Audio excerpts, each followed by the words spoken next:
बिहार के उप मुख्यमंत्री व स्वास्थ्य मंत्री तेजस्वी यादव अक्सर पढ़ाई, दवाई, कमाई, सिंचाई, सुनवाई और कार्रवाई की बात करते हैं, लेकिन इसकी ज़मीनी हकीकत कुछ और ही दिखाई दे रही है। बिहार की स्वास्थ्य व्यवस्था की पोल खोलती दो तस्वीरें सामने आई है। पहली तस्वीर आरा और दूसरी सुपौल से सामने आई है। आरा के सदर अस्पताल में 10 साल की बच्ची का पोस्टमार्टम मोबाइल टॉर्च की रोशनी में किया गया, तो वहीं सुपौल के त्रिवेणीगंज अनुमंडलीय अस्पताल में भी डॉक्टर मोबाइल टॉर्च की रोशनी में मरीज का इलाज करते दिखे। अस्पताल की इस व्यवस्था पर अब सवाल उठने लगे हैं। सबसे पहले बात भोजपुर की करते हैं, जहां की तस्वीर हैरान करने वाली है। 10 साल के मासूम बच्ची की मौत के बाद उसे पोस्टमार्टम के लिए सदर अस्पताल लाया गया, जहां टॉर्च की रोशनी में डॉक्टर ने पोस्टमार्टम किया। यहाँ की स्वास्थ्य व्यवस्था कैसी है, यह इस बात से ही अंदाजा लगाया जा सकता है। स्वास्थ्य मंत्री तेजस्वी यादव सरकार बनाने से पहले पढ़ाई, दवाई, कमाई, सिंचाई, सुनवाई और कार्रवाई की बात करते थे। कहते थे कि उनकी सरकार बनेगी तब हम इन मुद्दों पर काम करेंगे। जनता से किए उन वायदों का क्या हुआ? बिहार के स्वास्थ्य मंत्री बनने के बाद लोगों को तेजस्वी यादव से काफ़ी उम्मीदें थीं। आरा का ISO प्रमाणित सदर अस्पताल एक बार फिर चर्चा में आ गया है। सदर अस्पताल में नियम के विरुद्ध डॉक्टर ने पोस्टमार्टम किया। डॉक्टर ने मोबाइल टॉर्च की रोशनी में मृत किशोरी का पोस्टमार्टम किया है। यही नहीं, पोस्टमार्टम भवन रहने के बावजूद बरामदे में नीचे रखकर पोस्टमार्टम किया गया। ऐसा किए जाने पर मृतका के परिजन आक्रोशित हैं।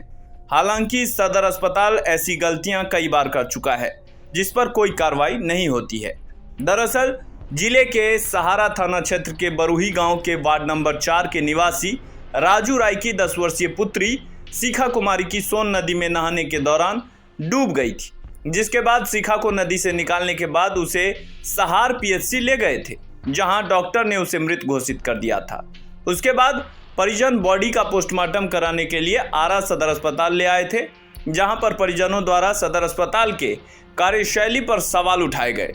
परिजन ने बताया कि लगभग 3 घंटे से सदर अस्पताल में पोस्टमार्टम कराने का इंतजार कर रहे थे। 3 घंटे बाद डॉक्टर पोस्टमार्टम करने के लिए आए, लेकिन पोस्टमार्टम के दौरान सदर अस्पताल में बिजली नहीं थी, जिसके बाद डॉक्टर द्वारा इस कटी हुई बिजली में ही मोबाइल के लाइट और टॉर्च की मदद से पोस्टमार्टम कर दिया गया, जो सदर अस्पताल की तरफ से बड़ी लापरवाही है।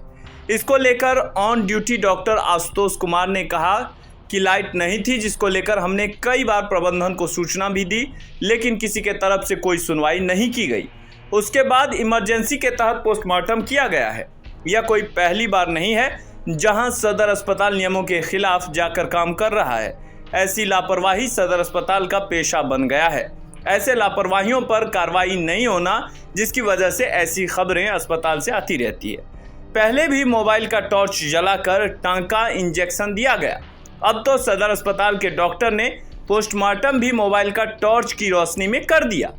वहीं इस मामले के संज्ञान में आते ही जिलाधिकारी राजकुमार ने जांच का आदेश सिविल सर्जन को दिए हैं। इस मामले में Bhojpur civil surgeon doctor Rampreet Singh ने कहा कि रात में नियमित पोस्टमार्टम नहीं होनी चाहिए और रात में पोस्टमार्टम इमरजेंसी केस में किया जाता है। रात में जिस बच्ची का पोस्टमार्टम हुआ उसकी मौत नदी में डूबने से हुई थी। डूबा हुआ केस इमरजेंसी हो जाता है और परिजन आक्रामक हो जाते हैं, जिसके कारण DM साहब के आदेश से ही रात में पोस्टमार्टम किया जाता है। नियम के अनुसार दिन में ही पोस्टमार्टम होनी चाहिए, पर हमारे अस्पताल में चोर द्वारा बराबर बिजली का तार काट दिया जाता है।